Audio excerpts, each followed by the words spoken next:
Hello, this is Precalculus 11, Mr. McPhee here with dividing radicals. So we're going to do some dividing radicals today. We've done add, subtract, and multiply. Now it's divide.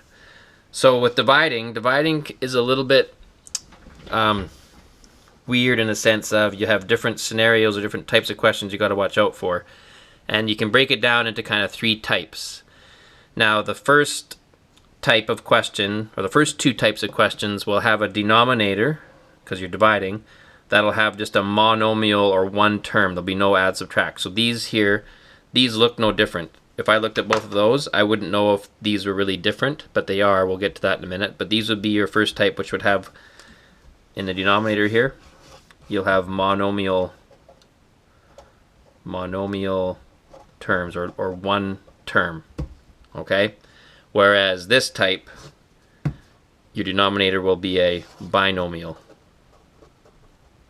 Two terms separated by an add or subtract. So these are very different from each other, okay? So let's go through one of each type and then show you where this goes. Once you know what you're doing, like anything, it's not bad. It's just a matter of knowing.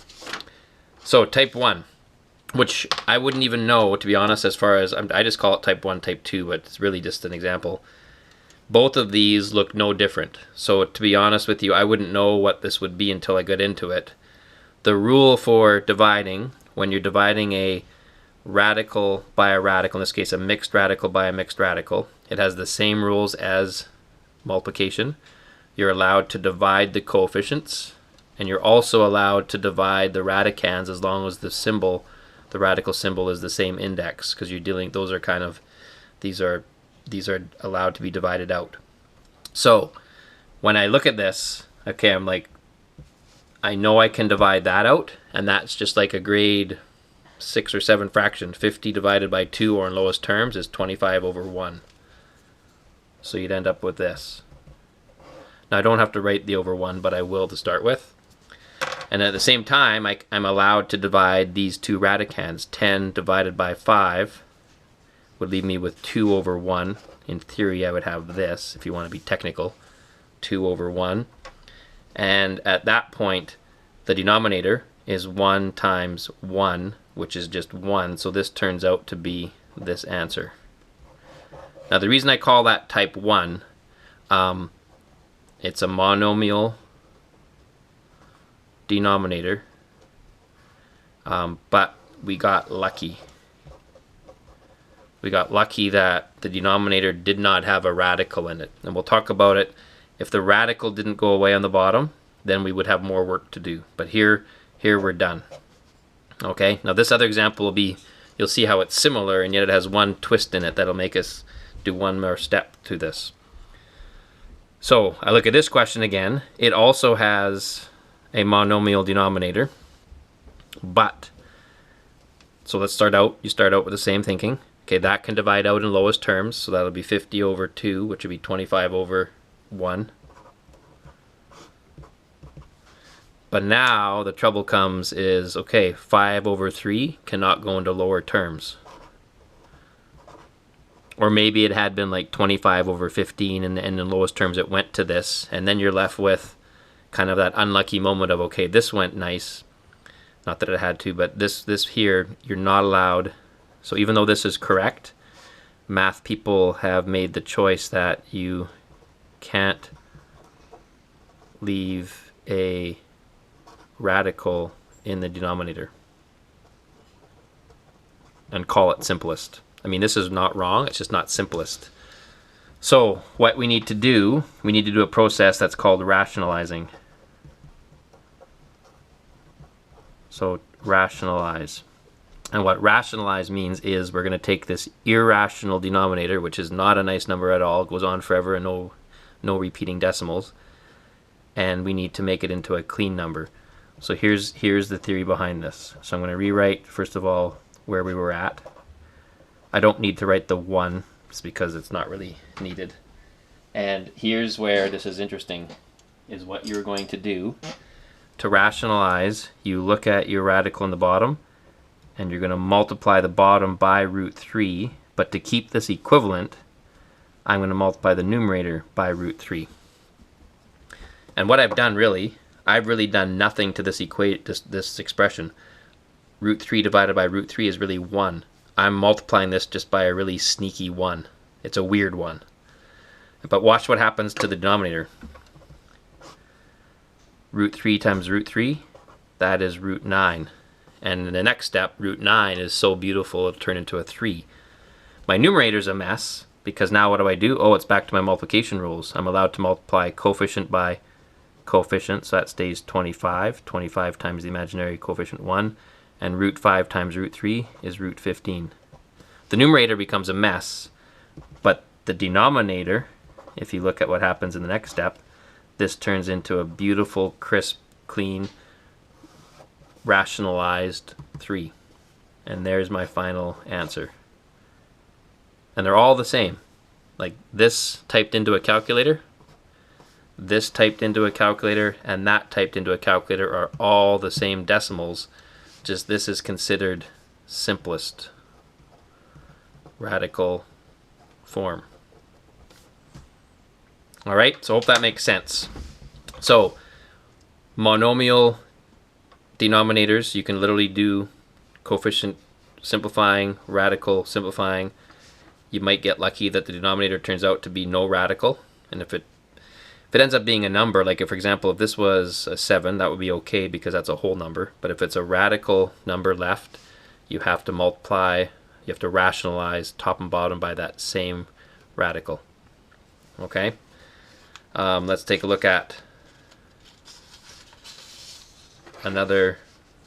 Let me just do one more of these before I look at the last type. So let me just insert one in here, which I wasn't. Let's just do a quick example of one that, let's say you had 5 root 2 over 7 root 6. And it said simplify. So you would go, okay, monomial bottom, 5 over 7 does not reduce any further. Not the end of the world, so leave it be. This has the potential to simplify. 2 over 6 is 1 over 3. Partly nice, but also partly not nice, because the numerator is just 5, but my denominator is this 7 root 3, and then it's like, okay, I've done all that work, these are all right. This is just not done because you're not allowed to have a radical in the denominator. So the only hope is, along comes your little rationalizer. You're going to multiply top and bottom, in this case by root 3. And you end up with the numerator, turns back to a mess again, but that's okay. Your denominator turns into 7 root 9. And the root 9 becomes a nice crisp 3. So you're left with 7 times 3, which turns into 21. And then I would just do a last minute check. Does 5 and 21 go into lower terms, just because sometimes that happens by fluke and it doesn't. So there's your final answer. All right, so that's type 1 and type 2. So those are important questions to practice, and just know this little technique. That's the only part that's kind of a little twist. Okay, now type 3. This is the last type, and generally this is the only reason that people have struggles with these ones is they don't know what to do, or they get their wires mixed up. As soon as I see a binomial or an add subtract in the denominator, I know that, first of all, two things.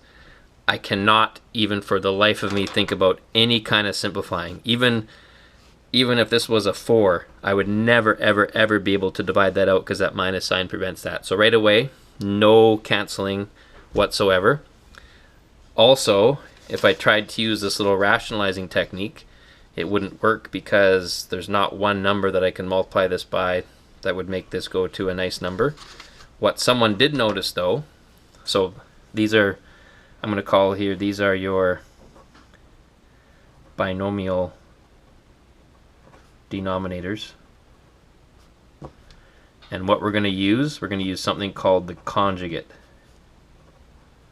Conjugate. Sorry, I've got to spell that again. C-O-N-J-U-G-A-T-E, conjugate. All right, so what the conjugate is is you're going to multiply top and bottom by something, the exact same thing, because remember we're going to multiply by a special weird 1.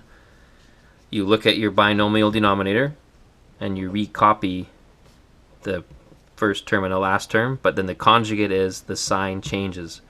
You make that a plus. Now you might wonder, like, why is that going to work? I think you'll see in a minute why. And you do the exact same thing to the numerator, because all we've done is this divided by that is really 1. This is just a really weird 1. And now watch what happens out of this. So this needs brackets as well.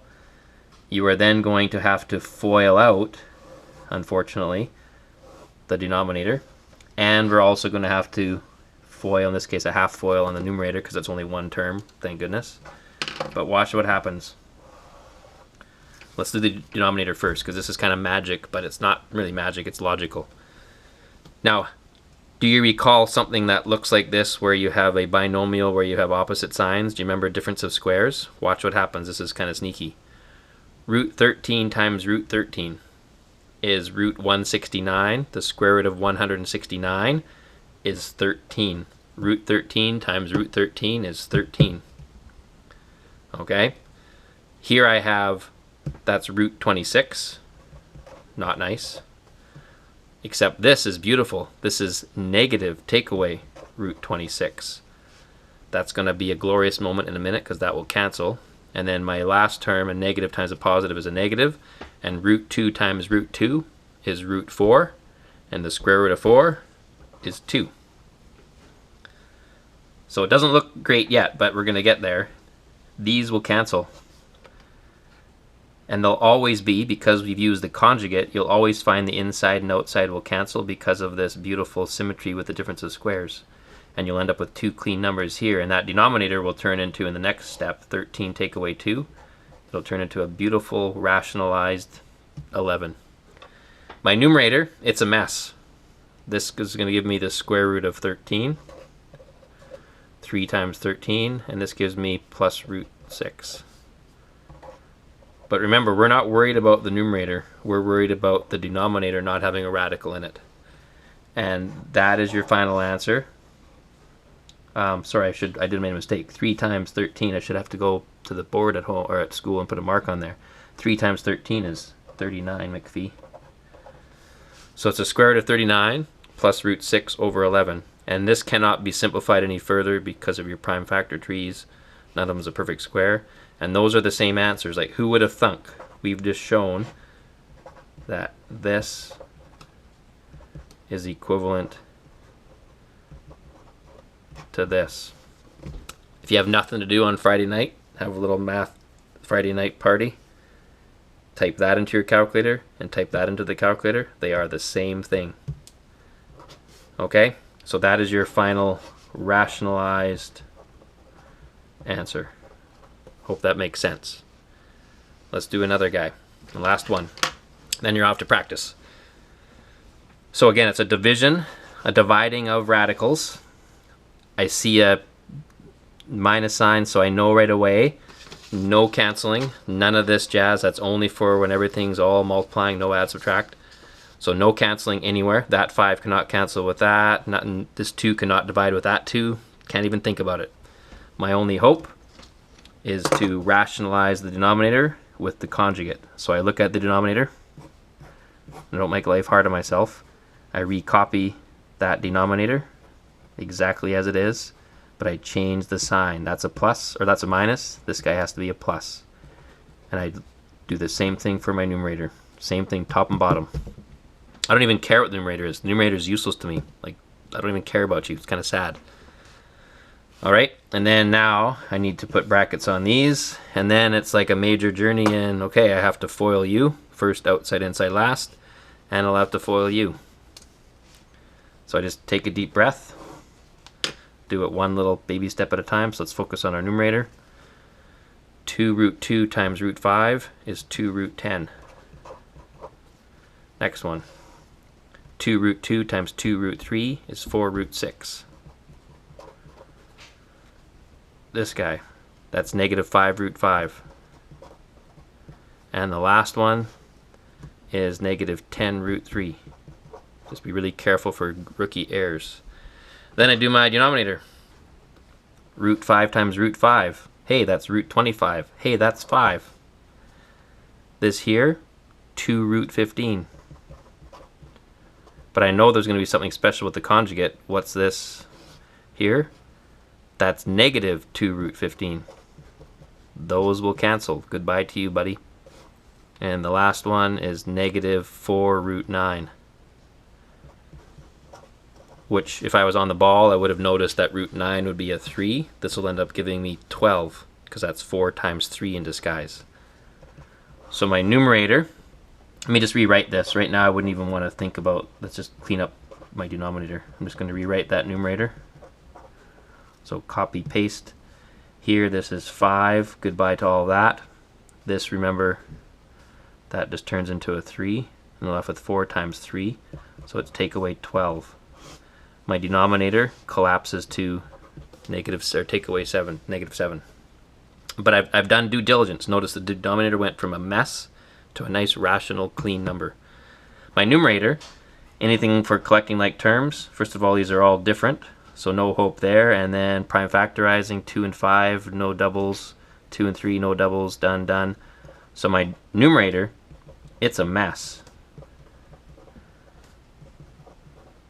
And there's my answer. Now the back of the book, they sometimes get excited. They don't like negative denominators. They might write that as a positive and then say, okay, now I'm dividing. So this here would be a negative 2 root 10, because a positive divided by negative is a negative. That's a negative.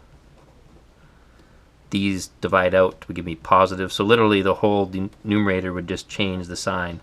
So if you ever notice that your numerator is the same as the back except all the signs the opposite, it's probably because you had a negative on the denominator and they just changed it. Those are both right. All right, we're done. So I know that's a little bit of a longer lesson there because I threw an extra one in, but look it over. You might have been happy just with the first example and good to go. Now it's just a matter of practicing it. You could even practice those questions. You go back to the video and just do the same questions I did before jumping into the homework. It's up to you. All right, so as far as homework, which will be posted on there as well, homework is those pages. You can freeze it there or look on the Office 365 for the actual same information. All right, over and out.